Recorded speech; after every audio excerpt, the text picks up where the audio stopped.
तशरीफ फरमा है। वादना सा बहाना चाहता है, वादना सा बहाना चाहता है, मेरी महफिल में आना चाहता है।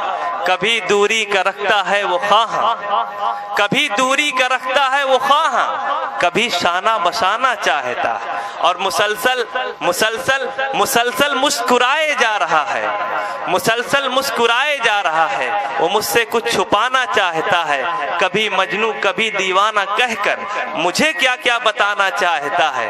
और मेरे ही घर से चिंगारी उठाकर, सलमान भाई, मेरे ही घर से चिंगारी उठाकर मेरा ही घर जलाना चाहता है। आइए मैं बिला ताखिर व तवक्कुफ अपने अगले शायर जनाब मूसा सिद्धार्थ नगरी को दावत देता हूं कि वो माइक पर तशरीफ लाएं। हाज़रीन महफिल, अस्सलामु अलैकुम व रहमतुल्लाहि व बरकातुहू।